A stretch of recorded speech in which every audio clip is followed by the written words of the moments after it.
இந்த சம் பாருங்கள், வரைபடத்தை நன்றாக படித்து கேள்விக்கு பதிலளிக்கவும். நிறுவனத்தின் மொத்த செலவின விகிதங்கள். ஸோ ஒரு நிறுவனத்தோட மொத்த செலவின விகிதங்கள் கொடுத்துருக்காங்க. இதில் பாருங்கள், கேள்வி என்னென்னா உள்கட்டமைப்பு மற்றும் போக்குவரத்துக்காக செய்யப்பட்ட மொத்த செலவு. ஸோ இதில் நிறுவனத்தோட மொத்த செலவில் உள்கட்டமைப்பு, போக்குவரத்து, விளம்பரம், வரி, ஆராய்ச்சி, சம்பளம், கடன்கள் மீது வட்டின்னு சொல்லியிருக்காங்க.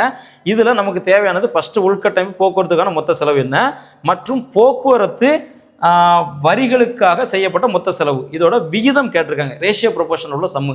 சரிங்களா? பாருங்கள்,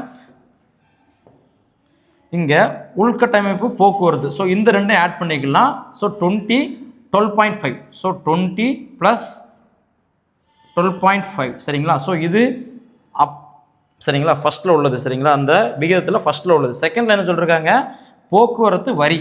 சரிங்களா? இதே இது போக்குவரத்துக்கும் வரி இந்த இருக்கா, இந்த ரெண்டையும் கம்பேர் பண்ணோம்னா என்ன கிடைக்குன்னா 12.5 + 10. சரிங்களா? ஸோ 12.5 + 10. சரிங்களா? ஸோ என்ன வருது நமக்கு, 32.5 ÷